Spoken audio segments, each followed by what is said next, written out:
Եվ հարգելի իմ դիտորդ, շարունակեմ թեման, ուրեմն Սատուրնի սառեցումը և նոր ղեկավարի հաստատումը 2027 թվականի գարունը տեղի կունենա, ուրեմն Սատուրնի մուտքը խոյի նշան, նշանակում է նոր կարգերի հաստատում, եթե աշնանը տեղի է ունենում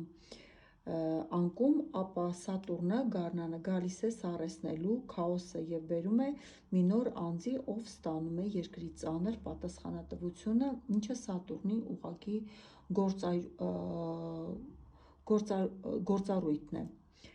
Աստղաբանական տրազիտները բազմաշերտ են և կարող են իրադարձությունները տեսնել հենց կտրուկ սցենարով, Եթե մենք նայում ենք Հայաստանի նատալ կարտին, ուրեմն 21 սեպտեմբերի 1991 թվական և 2026 թվականի աշնանից մինչև 2027 թվականը ընկած ժամանակաշրջանը, էներգետիկան ցույց է տալիս, որ երկիրը մտնում է բացարձակ տրանսֆորմացիայի և իշխանական համակարգի արմատական վերակառուցման փուլ։ Ամեն դեպքում, եթե հանկարծ Նիկոլը մնաց, գնում է վերակառուցվելու, բայց ես հակված եմ ասելու, որ չի մնալու, որովհետև մենք տեսնում ենք, նախ կարտերով էլ նայեցինք, որ վատ է լինելու և հետո արդեն մոլորակները չեն կարող իրեն տալ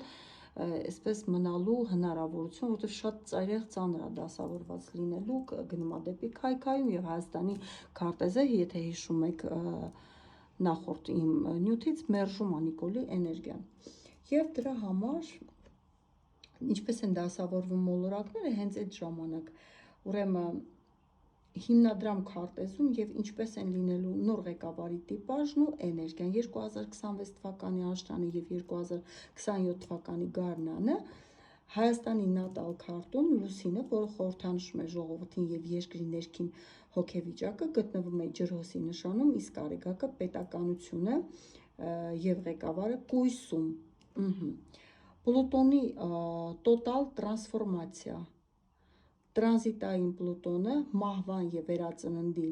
հին համակարգերի կործանման մոլորակը ուղիղ միանում է Հայաստանի նատալ լուսնին, սա ստեղծում է զանգվածային անկառավարելի էներգիայի ալիք, այն ինչ տեղի է ունենալու 2026 թվականի աշնանը կլինի հանրայնազոր պոռթկում, որը կոտրելու է հին կառավարման ողնաշարը, սա հենց իմ ասած այսպես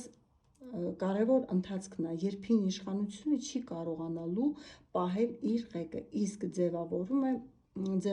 և անցումայինը լինելու է ժամանակային կառուցվածքի հիման վրա։ Սատուրնի և Նեպտունի կրկնակի հարվածը 2026 թվականի վերջին, 2027 թվականի գարնանը Սատուրնն ու Նեպտունը միասին մտնում են խոյի նշան, հակադրելով Հայաստանի նատալ արեգակին, սա նշանակում է պետական ինստիտուտների ժամանակավոր թուլացում, քաոս, Նեպտունը և դրան հաջորդող խիստ վերահսկողության հաստատումը, Սատուրն մոլորակը, նոր ղեկավարի էներգիան և տիպաժը 2027 թվականի գարնանը, քանի որ էներգիան ձևավորվում է Սատուրնի և Պլուտոնի ազդեցության տակ, նոր գալիք ղեկավարը իր տեսակով բոլորովին տարբերվելու է Նիկոլ Փաշինյանի տեսակից, նա լինելու է խիստ կառուցողական, սատուրնյան էներգիայով, նոր ղեկավարը չի լինելու պոպուլիստ կամ հուզական ճառեր ասող, նա լինելու է սառնասիրտ, ռացիոնալ, հնարավոր է ռազմական ճգնաժամային կառավարման կամ կոշտ վարչարարական անցյալով անձնավորություն, նրա էներգիան լինելու է ծանր, բայց կայունացնող, ճգնաժամային վիրաբույժ, պլուտոնային էներգիա, ինչի Պլուտոնը միշտ տալիս է կարիճ, բայց այստեղ նաև առկա է կույսի էներգիան, Պլուտոնային այս ղեկավարը գալիս է ոչ թե խոստումներ տալու, այլ երկիրը ծանրագույն ճգնաժամից հանելու համար, նա կիրառելու է հանրությանը ցավեցնող, բայց անհրաժեշտ ռեֆորմներ, շատ խիստ է լինելու, գաղափարախոսությունը, քանի որ Ուրանը գտնվում է երկօրյակներում, նոր կառավարությունը շեշտը դնելու է տեխնոլոգիական, ինտելեկտուալ և ռազմավարական նոր լուծումների վրա, հրաժարվելով հին քաղաքական կլիշեներից։ Ուրեմն տեսնենք, Ուրեմն տեսեք, եթե ես այստեղից նայում եմ Արցախի հարցի հետ կապված լուծումը, ուրեմն Հայաստանի նատալ կարտով եւ առաջիկա տրանզիտներով 2026-ից մինչև 2027 թվականը աստում է ֆիզիկական կորստի վերջնական իրավական ձևակերպման եւ հումանիտար մշակութային տիրույթի տեղափոխվելու ծանր, բայց անդառնալի փուլով։ Ուրեմն ֆիզիկական տարածքների վերադարձի բացառումը Հայաստանի 4-րդ տունը, որը պատասխանատու է հողերին, սահմաններին եւ հայրենիքի համար կրում է ուրանյան եւ սատուրնյան ազդեցություն։ Սատուրնի եւ Նեպտունի մուտքը խոյ համաստեղություն, այս երկու մոլորակների միացումը հակադրությունը Հայաստանի նատալ արեգակի հետ ցույց են տալիս, որ ռազմական կամ ֆիզիկական ճանապարհով Արցախի տարածքների վերադարձ նատալ քարտերով չի նախատեսվում։ Սատուրնը դնում է վերջնական կոշտ սահմանափակում, սառեցում, իսկ Նեպտունը խորհրդանշում է պատրանքների հին հույսերի կորուստ։ Երկիրը ստիպված է լինելու ընդունել նոր աշխարհաքաղաքական իրականությունը։ Իրավական ձևակերպում եւ խաղաղության պայմանագիր Յուպիտերի տրանզիտը 2026 թվականի երկրորդ կեսին իրավունք պայմանագրեր բարենպաստ ասպեկտ է կազմում Հայաստանի քարտի դիվանագիտական տների հետ։ Սա համընկնում է երկրում ընթացող գործընթացների հետ, որտեղ Արցախի հարցը փաստացի դուրս է գալիս տարածքային վեճերի դաշտից եւ վերածվում է սահմանների ամրագրում։ Աստղաբանական ցուցիչները հուշում են, որ հարցի լուծումը միջազգային հանրության աչքերում կլինի Հայաստանի եւ Ադրբեջանի միջև սահմանների վերջնական ճանաչումը։ Արցախցիների էներգետիկան եւ իրավունքները Պլուտոնի ազդեցության տակ, Պլուտոնի միացումը նատալ լուսնի ջրհոսում, սա ամենակարևոր ասպեկտն է, լուսինի միացումը Պլուտոնին խորհրդանշում է տեղահանված ժողովրդի Արցախի հայության հոգեբանական տրանսֆորմացիան։ Իրավական կարգավիճակ ինտեգրում Պլուտոնը ջրհոսում, որը խորհրդանշում է նոր համայնքներ, ցանցային կառույցներ, ցույց է տալիս, որ Արցախի հարցի լուծումը տեղափոխվում է մարդու իրավունքների մշակութային ժառանգության պահպանման եւ միջազգային դատարաններում իրավական պայքարի դաշտ։ Արցախահայությունը կազմակերպվելու է որպես հզոր սփյուռքյան համայնքային ուժ Հայաստանի ներսում եւ նրանից դուրս, բայց ոչ որպես առանձին պետական միավոր։ Ճիշտն ասած, այստեղ քանի որ կանխատեսում ուզում եմ ես Արցախի համար անեմ, հիմա տեսեք, որ թվին եւ ինչ նատալ ցուցիչներով կարող է Արցախը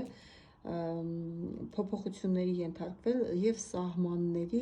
վերաձուլումը հայրենիքի Հայաստանի։ Նախ եթե մենք նայում ենք Հայաստանի եւ Արցախի նատալ քարտերը, որը երկուսն էլ եղել են 1991 թվականին, նույնիսկ գենետիկ կապ կա այդ երկու քարտերի նատալ քարտերի մեջ, այսպես ասելով, որ Հայաստանը Արցախը եղել է Ադրբեջանի մաս, գենետիկորեն Արցախը կրում է հայկական գենետիկա եւ շատ սխալ է, որ այդպիսի բան են ասում։ Ուրեմն աստղաբանության մեջ այդ հողերի հետ կապված հարցերը կառավարում է 4-րդ նատալ տան եւ Ուրան մոլորակի կողմից 2036 թվական 36 թվականից մինչև 2038 թվականը Ուրանի մուտքը Խեցգետին Հայաստանի նատալ քարտում հողի եւ սահմանների տունը 4-րդ տուն սերտորեն կապված է ջրային տարրերի հետ։ 2036 թվականի աշխարհաքաղաքական շրջադարձերի մոլորակ Ուրանը մտնում է Խեցգետինի նշան, որը խորհրդանշում է տունը, արմատները եւ հայրենի հողը։ Այս դիրքերը նատալ քարտով ստեղծում են հզոր տրին 120 աստիճան բարենպաստ ասպեկտ երկրի ուրեմն պետական նպատակների առանցքի հետ։ Սա աստղաբանական այն հազվագյուտ պատուհանն է, երբ սահմանների փոփոխությունը աշխատում է ի օգուտ Հայաստանի։ Պլուտոնի հեռացում, այսինքն ծանր մոլորակը արդեն դուրս է գալի, որը դանդաղեցնում է, իհարկե 2029 թվականից արդեն կգնա Արցախի հարցը դեպի դիվանագիտական դաշտ։ Մոռացեք, պատերազմով չի լինելու, գնալու է ինքը դիվանագիտական դաշտ։ Ես խոսում եմ զուտ մոլորակների լեզվով, հիշեցնեմ։ Ուրեմն Պլուտոնի հեռացումը նատալ լուսնից այն նույն տարիներին Պլուտոնը, որը այժմ ցավ ու կորուստ է պատճառում, վերջնականապես անցնում է Հայաստանի նատալ լուսնի ժողովրդի վրայով զոհի եւ սքի նատալ էներգիան փոխվում է վերածննդի ուժի տոտալ ազդեցության։ Ինչպես է տեղի ունենալու Արցախի վերադարձը ըստ նատալ քարտերի։ Դիրքերը հուշում են, որ սա չի լինելու սովորական ռազմական բախում, այն ընթանալու է հետևյալ կերպ. հարևանների ներքին տապալում Սատուրն ու Նեպտունը որպես ընդդիմություն 2035-2037 թվականների տրանզիտային Սատուրն ու Նեպտունը հակադրվում են Հայաստանի նատալ Արեգակին, բայց քանի որ Արեգակը երկրի 6-րդ տանն է, ծառայություն, բանակ, այս ծանր ասպեկտը նշանակում է տարածաշրջանային կայսրությունների Թուրքիա, Ադրբեջան, Ռուսաստան ներքին կառուցվածքի տապալում եւ քաոս։ Այո, եւ եթե ուզեք, ես կարող եմ նաեւ խոսել Ադրբեջանի նատալ կարտի մասին, որտեղ մեծ անկում է սպասվում Ադրբեջանին։ Ադրբեջանը կորցնելու է իր ներքին կայունությունը, ինչը թուլացնելու է նրա հսկողությունը Արցախի նկատմամբ։ Տեխնոլոգիական, դիվանագիտական գերակայություն 2036 թվականը մինչև Հայաստանի նատալ Մերկուրին եւ Մարսը կշեռքում ստանում են Ուրանի եւ Յուպիտերի երկարատև աջակցություն։ Սա նշանակում է, որ Հայաստանը հողերը հետ է բերելու ոչ թե մարդկային մեծաքանակ զոհերի գնով, այլ բարձր տեխնոլոգիական, ռազմավարական եւ միջազգային իրավական նոր մանդատի շնորհիվ, երբ աշխարհը ստիպված կլինի Արցախին տալ հատուկ հայկական կարգավիճակ տարածաշրջանի քաոսը կայունացնելու համար։ Նատալ քարտի, ուրեմն Հայաստանի նատալ քարտի երկրորդ տունը ֆինանսներ եւ ռեսուրսներ, եթե ուզեք կարող եմ խոսել նաեւ այդ մասին։ Ես կարծում եմ, որ մեր երկիրը նոր ղեկավար ունենալուց հետո կգնա դեպի վերակենդանացման, ծաղկելու է եւ 2029 թվականից մինչեւ 2032 թվականը Արցախի հարցը այլևս դառնում է համաշխարհային հարց, որտեղ այն տեղափոխվում է դիվանագիտական դաշտ եւ առանց պատերազմներ տեղի ունենալու պետք է ամբողջ աշխարհը Արցախը ճանաչի Հայաստանի մաս, ճանաչի Հայաստան, եւ դա տեղի կունենա վերջնականապես 2036 թվականից մաքսիմում մինչև 2038 թվականը։ Եվ եթե նայում ենք Հայաստանի նատալ կարտ, ուրեմն Հայաստանի նատալ կարտը, ժողովուրդ ջան, ձևակերպվել է սեպտեմբերի 21-ին 1991 թվականին։ Եթե մենք նայում ենք 2026 թվականի աշնանից սկսած մինչև 2027 թվականի գարունը սպասվող ուրեմն վարչապետին, մեր կենդանակերպի ամենահավանական նշանը դառնում է խոյը, կշեռքը կամ ջրհոսը։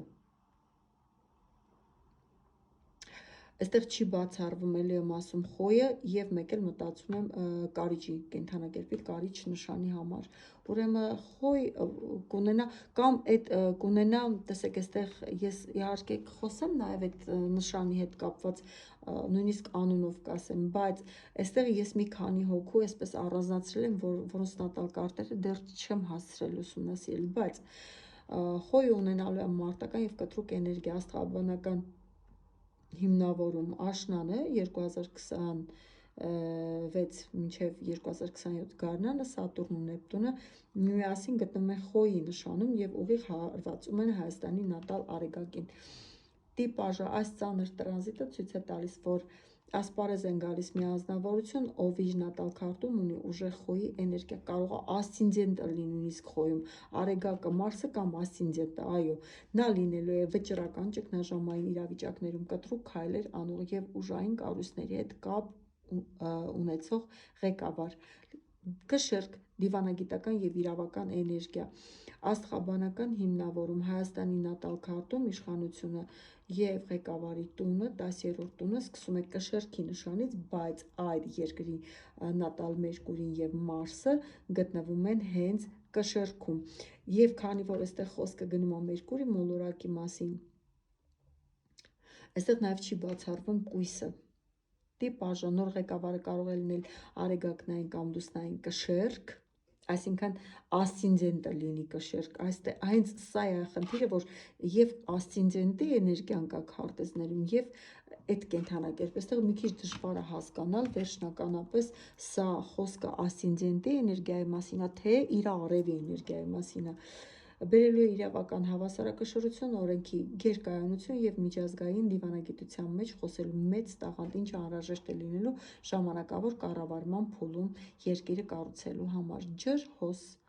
ռեֆորմատոր եւ նորարար աստղաբանական հիմնավորում Հայաստանի նատալ լուսինը ժողովուրդը գտնվում է ջրհոսում, հենց այս նշանի վրայով է անցնում Պլուտոնը, որը փլուզում է հին համակարգը, տիպաժը, նոր ղեկավարը կարող է լինել ուժեղ ջրհոս, սա խորհրդանշում է համակարգային լրիվ նոր մտածողություն, տեխնոլոգիական կամ գաղափարական հեղափոխական մոտեցումներ։ Նա լինելու է այնպիսի անձ, ում ժողովուրդը կընդունի որպես նոր ալիք եւ հին քաղաքական էլիտաների հետ կապ չունեցող մարդ, ասել եմ, շեշտում եմ, չի լինելու հների հետ կապված ոչ մի բան, գուցե հներից ինչ-որ մեկը ուղղակի էլ եմ ասում կուլիսային, այսպես դեր ունենա եւ շատ կարեւոր իր փորձը հաղորդելու հետ կապված։ Այսպես է լինելու Արցախի վերադարձը դեպի Հայաստան եւ այո, Հայաստանի եւ Արցախի նատալ կարտերը գենետիկորեն ԴՆԹ-ով իրար հետ կապված նատալ կարտեր են եւ այո, մեծ անկում է սպասվում Ադրբեջանին, իսկ դուք եթե ցանկություն ունեք, ես կխոսեմ Ալիևի տապալման եւ Ադրբեջանի քաոսային այսպես կտրուկ անկման մասին։